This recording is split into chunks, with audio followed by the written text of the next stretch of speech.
আল্লাহ রাসূল সাল্লাল্লাহু আলাইহি সাল্লাম বলেছেন, মিফতাহুল জান্নাতিস সালাম, নামাজ হচ্ছে জান্নাতের চাবি, নামাজ হচ্ছে বেহেশতের চাবি। আপনি ফজরের নামাজ পড়েছেন, আপনি কিভাবে বুঝবেন যে আপনার ফজরের নামাজটা আল্লাহ পাক রব্বুল আলামিন কবুল করেছেন? আপনি ফজরের নামাজ পড়েছেন, যখন জোহরের ওয়াক্ত হয়ে যাবে, মুয়াজ্জিন সাহেব যখন জোহরের আজান দিবে, আপনার কলিজায় যখন ধাক্কা লাগবে যে আমি জোহরের নামাজ পড়তে হবে, সব কাজ বন্ধ করে দিয়ে আপনি জোহরের নামাজ পড়ার জন্য যখন মসজিদে রওনা হয়ে গেছেন, জোহরের নামাজ আদায় করেছেন, আপনি বুঝবেন আল্লাহ পাক রব্বুল আলামিন আপনার ফজরের নামাজটাকে কবুল করেছে। আবার যখন আসরের ওয়াক্ত হয়ে যাবে, যখন মুয়াজ্জিন সাহেব আসরের আজান দিবে, আপনার কলিজায় যখন ধাক্কা লাগবে যে আমি আসরের নামাজ আদায় করতে হবে, আপনি দৌড়ে চলে এসেছেন আসরের নামাজ আদায় করার জন্য, আপনি মনে করবেন যে আপনার জোহরের নামাজটাও আল্লাহ পাক রব্বুল আলামিন কবুল করেছে।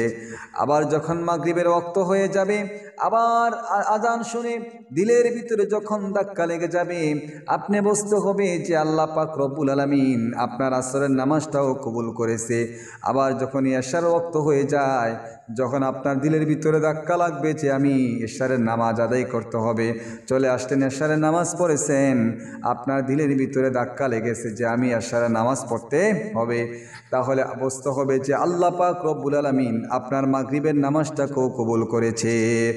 এইভাবে 5 ওয়াক্ত নামাজ যখন দিলের মাঝে ধাক্কা লাগবে যে আমার নামাজ পড়তে হবে, মুয়াজ্জিন সাহেব আযান দিয়ে ফেলেছে, আমার নামাজ আদায় করতে হবে, দিলের ভিতরে যখন এইভাবে ধাক্কা চলে আসবে, মনে করতে হবে যে আল্লাহ পাক রব্বুল আলামিন আপনার নামাজটাকে কবুল করেছে আর আপনার নামাজকে পছন্দ করেছে। এই জন্য আমার প্রিয়রা, নামাজ পড়ার জন্য আমরা আগ্রহী হতে হবে, নামাজ এমনভাবে আদায় করতে হবে যেন আল্লাহ পাক রব্বুল আলামিন আমার আপনার নামাজকে কবুল করেন।